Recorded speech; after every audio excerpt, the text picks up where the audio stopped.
बेखुद किए देते हैं अंदाज़ हिजाबाना, बेखुद किए देते हैं अंदाज़ हिजाबाना। दिल में तुझे रख लूं ऐ जलवे जानाना, दिल में तुझे रख लूं ऐ जलवे जानाना। बस इतना करम करना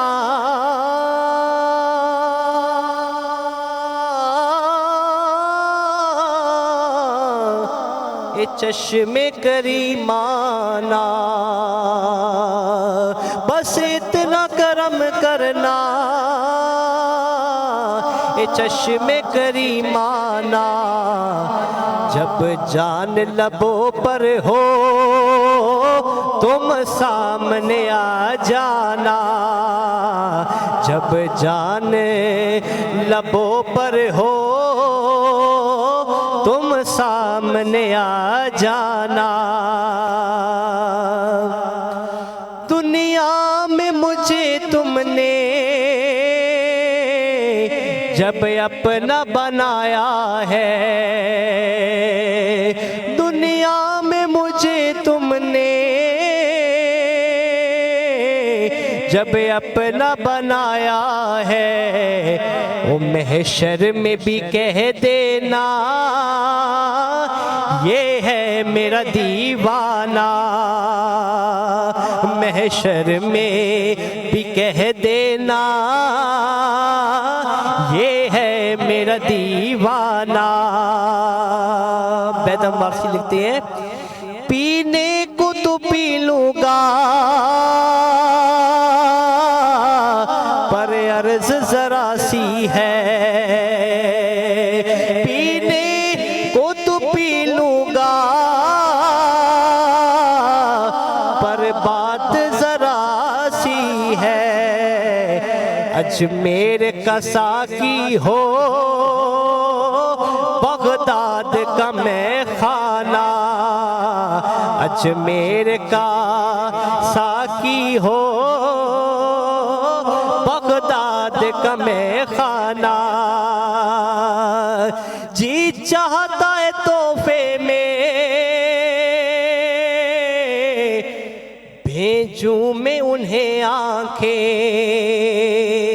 जी चाहता है तोहफे में दे दूं मैं उन्हें आंखें। दर्शन का तो दर्शन हो, नजराने का नजराना। दर्शन का तो दर्शन हो, नजराने का नजराना। बेदम मेरी किस्मत में सजदे हैं इसी दर के, बेदम मेरी किस्मत में सजदे हैं इसी दर के। छूटा है न छूटेगा संगे दर जाना ना, छूटा है न छूटेगा संगे दर जाना ना। बेखुद किए देते हैं अंदाज हिजाबाना। दिल में तुझे रख लो ऐ जलवे जाना ना। सुभान अल्लाह, बहुत खूबसूरत कलाम था और बहुत ही खूब आपने अदा किया। अल्लाह ताला आपकी तौफीकात में इजाफ़ा फरमाए। जी नाजरीन, जैसा कि हमने आपसे कहा कि हम कोशिश करते हैं कि मुख्तलिफ़ गेस्ट हमारे साथ यहाँ मौजूद हों ताकि हम मुख्तलिफ़ टॉपिक्स पे बात कर सकें। अभी हमें एक गेस्ट ने और ज्वाइन किया है, लेकिन उनका तारुफ देने से पहले मैं आपको यहाँ एक चीज़ क्लियर कराती चलूँ कि हम जब इस कुर्रा अर्ज़ पर आए तो सबसे पहले हम इंसान थे। हमें अल्लाह ताला ने मखलूक अपनी जो भेजी दुनिया में, इंसान का एक टैग जो हमारे ऊपर लगा, सबसे इम्पॉर्टेंट वो है, क्योंकि जब किसी इंसान में इंसानियत होती है तो बाकी चीज़ें उसके बाद आती हैं। मज़हब बाद में आए, रसूमात बाद में आई, ये सब चीज़ें हमने किस तरह ख़ुद को डिवाइड किया, ये सब चीज़ें बाद में सेकेंडरी हैं सब चीज़ें, बट सबसे पहले थी इंसानियत। और जब हम इंसानियत की बात करते हैं तो इंसानियत से रिलेटेड डोमेन्स पे जब हम जाते हैं तो वहाँ देखा जाता है कि आपने सर्विसेज क्या प्रोवाइड की, वहाँ आपने अपना आउटपुट क्या दिया है, वहाँ आपने अपने आप को कहाँ वक्फ किया और आपने अपनी क्या एफ़र्ट लगाई है माशरे को बेहतर करने के लिए। और जब हम इस चीज़ को देखते हैं तो फिर कुछ सिलेक्टिव लोग हमारे सामने आते हैं, कुछ ऐसी लिस्ट हमारे सामने आती है कि जहाँ हम देखते हैं कि यार इस बंदे ने अपनी पूरी ज़िंदगी कहाँ वक्त की है, उन्होंने अपना कैरियर कहाँ लगाया है, उन्होंने अपनी एफ़र्ट्स कहाँ दी है। क्योंकि पर्सनल अटेंशंस पे तो सब काम करते हैं, दूसरों के लिए काम करना ही काम करना है। बेसिकली इंसानियत का शेवा यही होना चाहिए कि आप दूसरों के लिए क्या कर रहे हैं। आज जो हमारे गेस्ट हैं ना, मैं जब नज़र दौड़ाती हूँ तो मैंने उनको जब उनके बारे में रिसर्च की, उनके बारे में पढ़ा, उनके बारे में देखा, सुना, तो मैंने ये देखा कि एक शख्स इंसानियत की मेराज पर पूरा उतर रहा है। उसने अपना इंसानियत का जो एक लेवल है ना, उसका पूरा 100% दिया। उन्होंने अपनी सारी एफ़र्ट लगाई बेटरमेंट के लिए लोगों की, और वो बेटरमेंट आपके सामने आपको नज़र भी आएंगी। तो मैं यहाँ पर किसी और की बात नहीं कर रही, बल्कि एक बहुत ही नाइस और डिसेंट इंसान है। यहाँ मैं बात कर रही हूँ मिस्टर जेम्स वॉट की। अस्सलाम वालेकुम सर। वालेकुम सलाम। अच्छा, जेम्स वॉट साहब का ताल्लुक नर्सिंग स्कूल से, ये चेयरमैन है एक नर्सिंग स्कूल के, और एक ऐसा नर्सिंग स्कूल ये रन कर रहे हैं जो अपनी मिसाल आप है। उसके बारे में भी हम बात करेंगे उनसे, लेकिन जैसे गुफ्तगू मजीद आगे चलेगी हम उनसे डिस्कस करेंगे। आप लोगों को आज ऐसी चीज़ें सुनने को मिलेंगी जो आपने नहीं सुनी होंगी। बिल्कुल, जिंदगी ये मेरा के, दावा है। हाँ, बिल्कुल सही कहा आपने। ज़िंदगी के मुख्तलिफ पहलुओं पे आज बात होगी। तो आज कंसा ने आगाज़ एक लफ्ज़ ऐसे से किया है कि मैं भी चाह रहा हूँ कुछ एडिशन कर दूँ। जी जी ज़रूर। वो है इंसान, और उससे आगे इंसानियत का ऑप्शन आया। तो ज़िंदगी में कोई भी आप लफ्ज़ उठाते हैं तो उसके 3 डिग्रीज़ में डिवाइड कर दिया जाता है।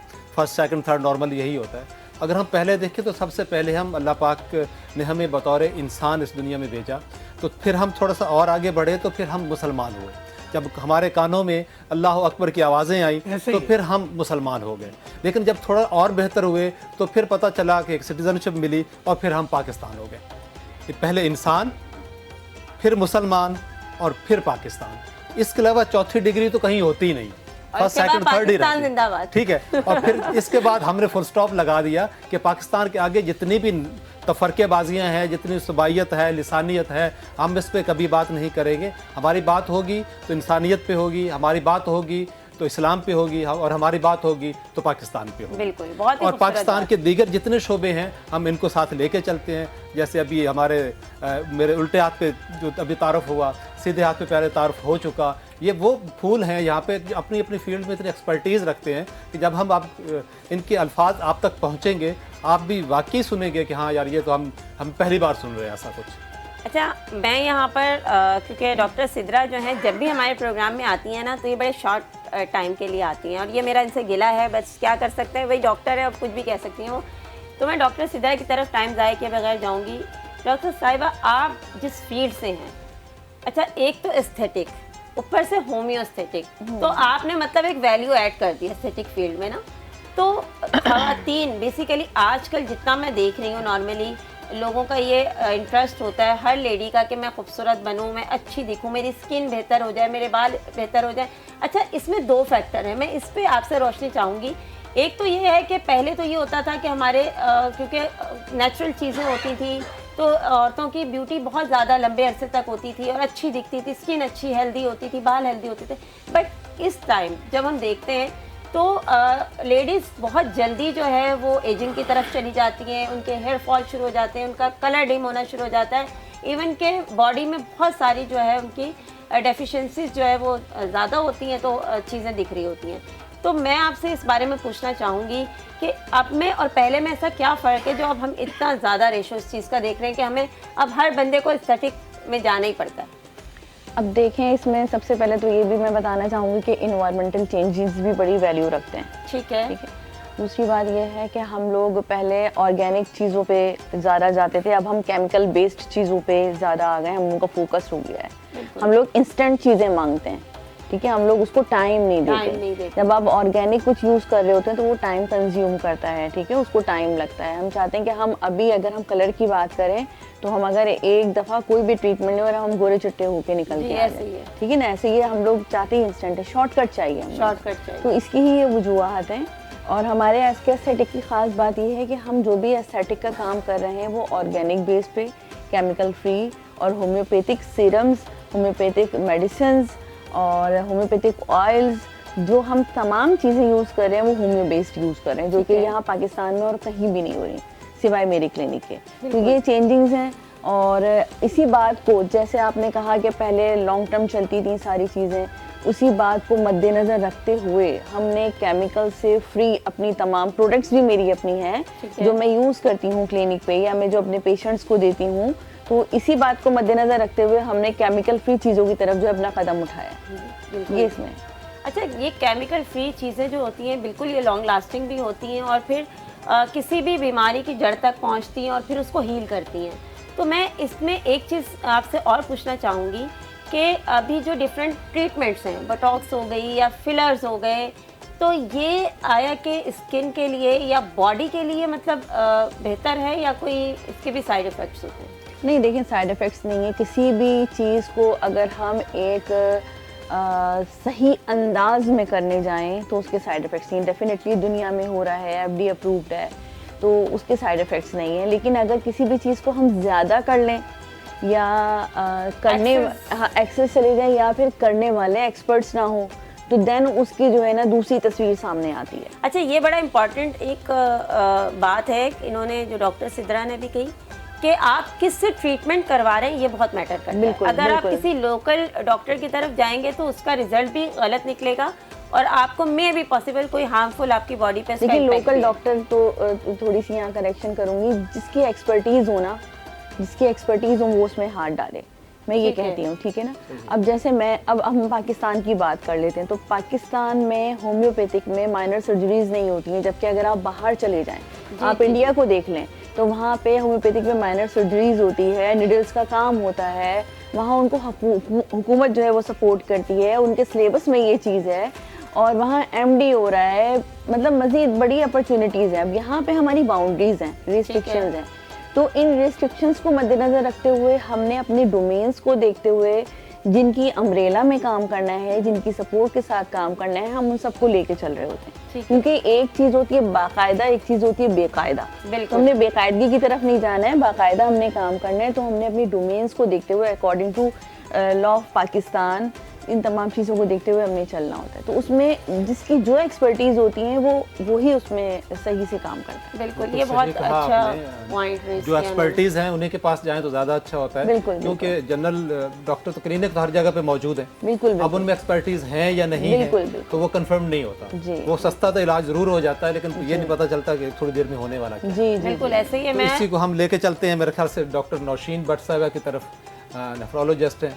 तो ये मेडिकल से कौन सी फील्ड है और उसकी इसमें मेन रिस्पॉन्सिबिलिटीज़ क्या होते हैं और मेन ट्रीटमेंट क्या होता है आपकी फील्ड में? नेफ्रोलॉजी जो है वो गुर्दे के हवाले से मैं बात करना चाहूँगी कि ये गुर्दे का बेसिकली काम जो होता है वो जिस्म से जो भी फालतू जहरीला मवाद है वो गुर्दा जो है वो खून की सफाई करता है और वो सब चीज़ें जो है वो उनको पेशाब के ज़रिए जो जिस्म से बाहर निकालता है। आपके जिस्म में जो भी एक्स्ट्रा पानी है उसको जो है वो बाहर निकालता है। तो अगर गुर्दा जो है उसके और भी बहुत सारे काम है, जैसे खून बनाने का काम भी है, कैल्शियम का, बहुत सारे नमकियात का रद्द-बदल जो है वो गुर्दा कंट्रोल कर रहा होता है और ये एक अल्लाह ताला की तरफ से एक नेचुरल मशीन है। और अगर ये अपना काम करना छोड़ दे या इसमें इसका फ़िल्टर ख़राब हो जाए, इसमें जो है वो मतलब जिसका प्रोटीन जो है वो क्योंकि फ़िल्टर करना इसका काम है वो भी है, वो नहीं कर पाए तो बहुत सारी बीमारियाँ जो है ना वो इससे होती हैं। और ये बचपन से लेके मतलब बुढ़ापे तक की हर तरह की बीमारी आपको जो है वो गुर्दे की ख़राबी की वजह से जो है वो मिलेगी। जब आपने फिल्ट्रेशन की बात की तो फिल्ट्रेशन में एक अहम किरदार होता है मुस्किन साहब पानी का। जी तो पानी का जो तवाज़ुन है वो कितना होना चाहिए ताकि हमारे गुर्दे जो हैं वो ठीक रहें? पानी जो है वो इंसान जिस तरह से काम करता है वो उसकी ज़रूरत के मुताबिक वो हर बॉडी की अपनी का अपना requirement होता होती है, है। रिक्वायरमेंट होता है, उसकी हाइट बिल्ड के हिसाब से भी होता है। और इसके अलावा अगर कोई देहात में जैसे खेतों में सारा दिन काम कर रहा है तो जाहिर बात है उसके जिस्म से पसीना ज़्यादा निकल रहा है, उसको धूप में बहुत ज़्यादा कोई काम कर रहा है, सारा दिन खड़ा हुआ है, तो उसको पानी की मिकदार जो है वो उसकी ज़्यादा होगी। वो दिन में जो है वो 10 गिलास भी पानी पी सकता है, 12 भी पी सकता है। और अगर कोई जो सारा दिन बैठा हुआ है या एयर कंडीशन में बैठा हुआ है तो उसको इतना ज़्यादा प्यास नहीं लगेगी, वो दिन में 4 गिलास 5 गिलास भी पानी पी सकता है। फिर पेशाब आपको कितना आ रहा है वो उसके ऊपर डिपेंड। अच्छा डॉक्टर नौशीन, मैं आपसे ये पूछना चाहूँगी, अमूमन होता क्या है कि जो किडनी पेशेंट्स होते हैं ना, जब तक वो डायलिसिस की तरफ करीब नहीं हो जाते डायलिसिस लोगों को पता नहीं चलता। अच्छा, इसकी क्या ऐसी रीज़न है या क्या ऐसे सिम्टम्स हैं कि बिफोर जो है टाइमिंग हमें ये अंदाजा Trigger at least हो जाए, फिर पता चल बिल्कुल जाए, कि symptoms कैसे appear हो हमें जाए। कि यार हम किस तरफ जा रहे हैं। बिल्कुल। अमूमन लोगों के साथ इशू होता है कि किडनी फेलियर की तरफ जाते हैं तो उनको पता नहीं बिल्कुल बिल्कुल। हाँ, इसकी ये है कि अगर बहुत ज़्यादा जो यंग लोगों में ज़्यादा जो गुर्दे ख़राब हो रहे हैं वो ब्लड प्रेशर जिन लोगों की फैमिली में ज़्यादा है तो उनमें जो है वो ब्लड प्रेशर उनको हो रहा है, उनके सर में दर्द बहुत ज़्यादा हो रहा है, लेकिन वो इस चीज़ को इग्नोर कर रहे हैं और वो ये नहीं समझ रहे कि उनको गुर्दे का मसला भी हो सकता है। वो पेन किलर ले लेते हैं, ब्लड प्रेशर कंट्रोल करने की दवाइयाँ ले लेते हैं, अपना चेकअप नहीं करवाते, डॉक्टर से जाके अल्ट्रासाउंड नहीं करवाते, ख़ून के पेशाब के टेस्ट नहीं करवाते, और फिर जब उनको पता चलता है तो वो थोड़ा लेट हो चुका होता है। जी, जी। और बहुत से गांव देहात में तो यही होता है कि वहाँ पर अवेयरनेस ही नहीं है। वो सिटी में भी इवन के बिल्कुल। यहाँ शहर में भी लोग छोटी छोटी तो सिम्टम्स को तो फील भी नहीं करते नहीं ना करते हैं। क्योंकि मैंने देखा है कुछ पेशेंट्स के पैरों में बहुत स्वेलिंग होती है, तो ये भी किडनी की वजह से ही है। जी, गुर्दे की वजह से पाँव में सूजन होना, सुबह सो के उठते हैं तो आपकी आंखों के गिर्द भी सूजन होती है। ऐसा ऐसा जिस्म में बहुत सारे जो नेफ्रोटिक सिंड्रोम है या नेफ्रिटिक है उसमें जो है वो गुर्दे का जो फ़िल्टर होता है वो ख़राब हो जाता है, जो कि प्रोटीन फ़िल्टर कर रहा होता है, और उसकी कमी की वजह से जो है वो सूजन आना शुरू हो तो जाती इसमें है। सबसे पहले कौन सा टेस्ट करवाना चाहिए?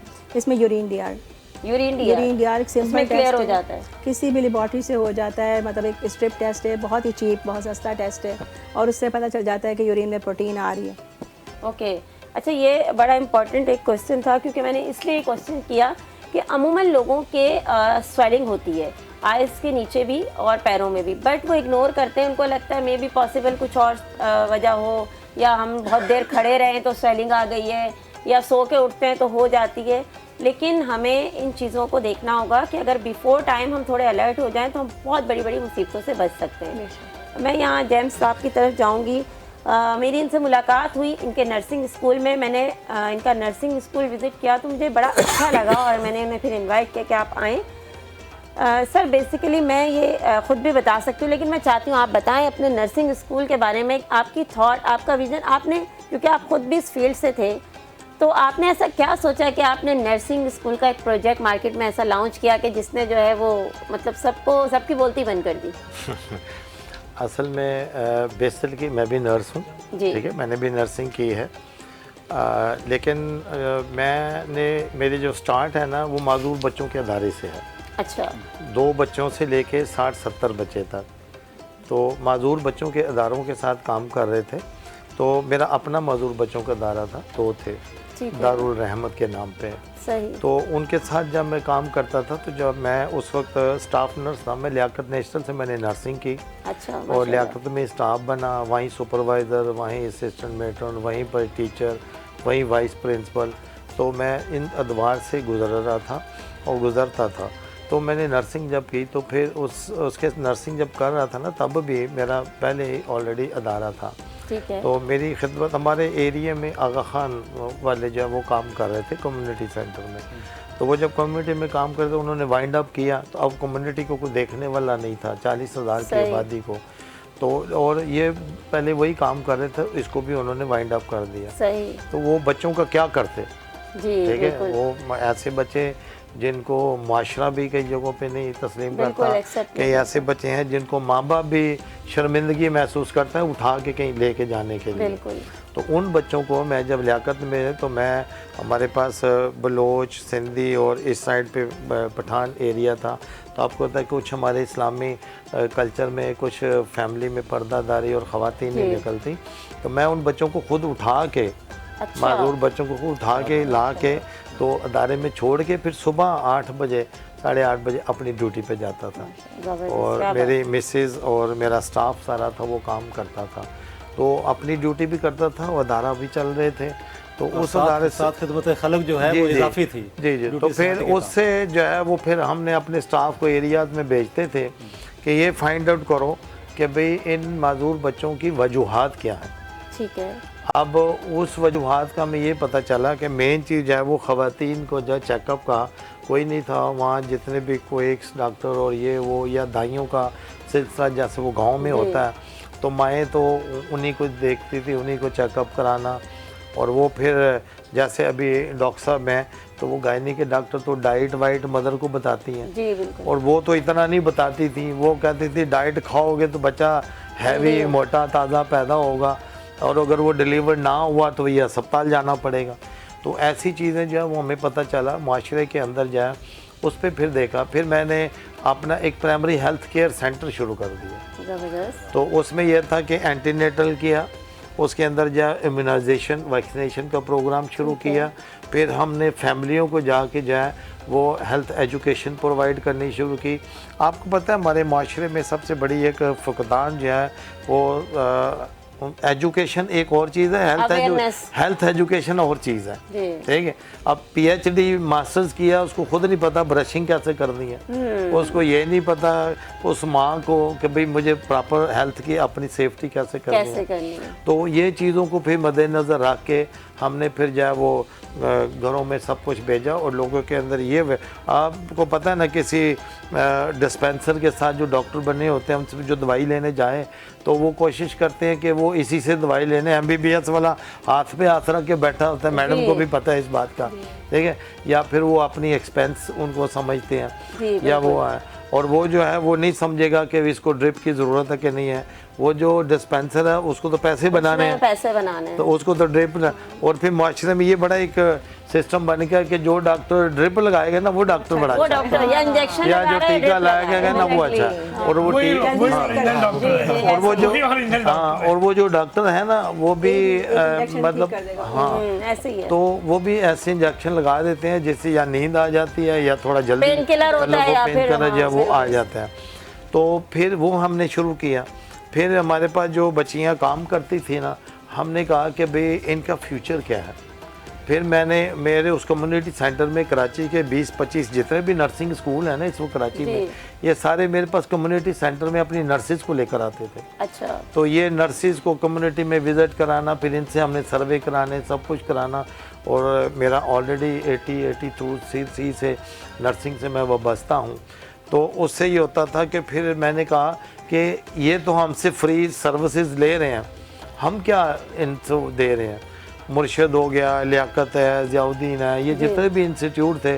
फिर मैंने अपनी वॉलंटियर्स लड़कियां जो थी ना, तो उनको मैंने ना नर्सिंग में भेजना शुरू किया ताकि वो वॉलंटियर्स का जो है वो फिर वो आगा खान, फिर यूएनओ, फिर यूएसएफ वगैरह जितने भी हैं उनके साथ वो काम करना शुरू किया। फिर मेरे साथ मिस मार्था थी एक, वो आज मेरे साथ नहीं है, वो यूके में है। तो उन्होंने मुझे कहा कि आप नर्सिस को जो दूसरे अस्पतालों में आप जो नर्सिंग ट्रेनिंग करवा देते हो, तो आप अपनी सिफारिश आप अपना क्यों नहीं खोल लेते। तो उसने थोड़ा सा, हालांकि वो मेरे पास काम करती थी वो, ठीक है, वो भी बच्चों के साथ खिदमत करती थी। तो मैंने इतना नहीं काम किया उस वक्त। मैं फिर गवर्नमेंट में चला गया ना, ठट्ठा में सिविल हॉस्पिटल में मैं पढ़ाता था। तो मैं वहाँ पर जाता था, सुबह ये लोग देखते थे। फिर हमने उस विजन से, नर्सिंग तो फीमेल सारी ही कर रही होती थी, हमने मेल नर्सिंग शुरू की। ठीक है। मेल नर्सिंग का जो विजन मेरा वो ये था कि फ़ीमेल है ना, हमारी बच्चियाँ जो है वो तो सारे दाखिले हो रहे हैं।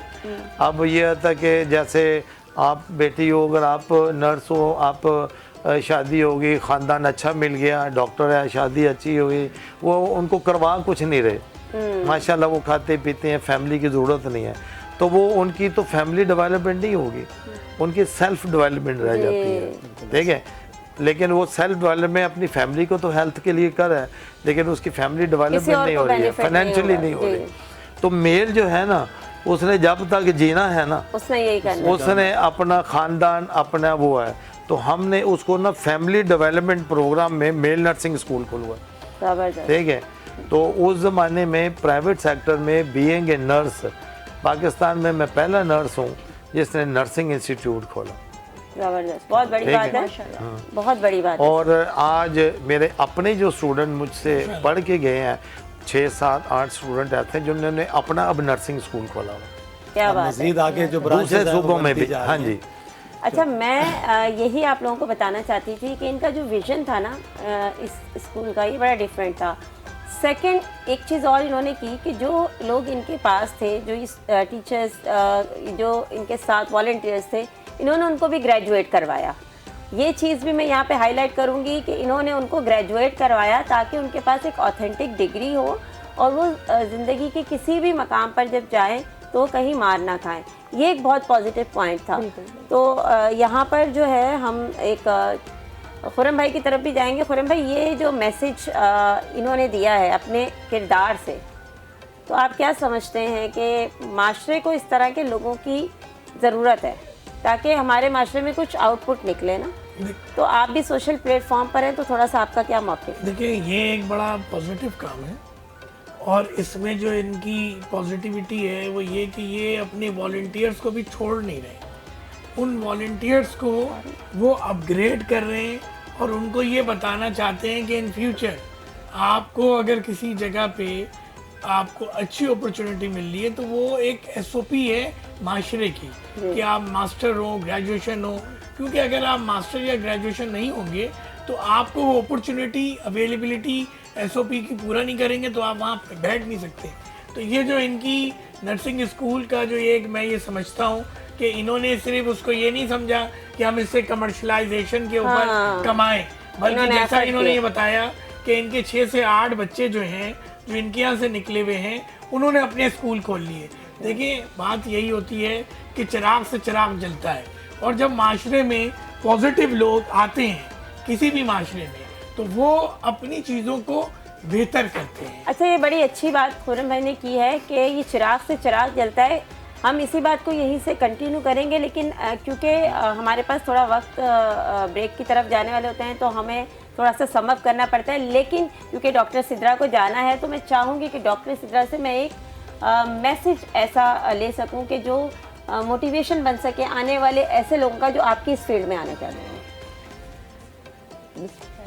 मैं इसमें ये मैसेज देना चाहती हूँ कि जो लोग, जो ख़वातीन, जो मेल हजरात एस्थेटिक के ट्रीटमेंट्स करवाना चाहते हैं लेकिन वो डरते हैं साइड इफ़ेक्ट से, क्योंकि बहुत सारे हमारे ऐसे लोग हैं जो कि सोचते हैं कि मैं बोटॉक्स करवाऊँगा तो क्या होगा, मैं फिलर्स करवाऊँगी तो क्या होगा। तो जो लोग डरते हैं वो जब एसके एस्थेटिक ज्वाइन करेंगे, आएंगे, तो उनको एक तो यहाँ पे साइड इफ़ेक्ट्स फ्री तमाम ट्रीटमेंट्स मिलेंगे। ठीक है। दूसरी बात ये है कि बहुत जल्द इंशाअल्लाह ताला मैं अपने वो कंपेनियंस जो मेरे ब्रदर्स हैं, सिस्टर्स हैं, जो मेरे अपने होम्योपैथिक डॉक्टर्स हैं, उनके लिए कुछ इस फील्ड पे ऐसा काम करना चाह रही हूँ कि जिस तरह मैं तो बाहर से कर आ गई हूँ कोर्सेज वगैरह, लेकिन वो तमाम सहूलियात उनको यहीं पे इसी प्लेटफॉर्म में पाकिस्तान में ही मैं प्रोवाइड कर सकूँ। हमारी आपके लिए बेस्ट विशेस हैं कि अल्लाह ताला आपको इसमें कामयाब करे और अच्छा है हमारे माशरे में कुछ पॉजिटिव चीज़ आए। बस आप लोगों का साथ चाहिए। नहीं, इंशाल्लाह हम आपके साथ हैं और आपका बहुत शुक्रिया कि आपने टाइम दिया। लेकिन मैं फिर यही कहूँगी कि भाई टाइम निकाल के आए गए। तो यहाँ वक्त हुआ एक छोटे से ब्रेक का, मिलते हैं ब्रेक के बाद।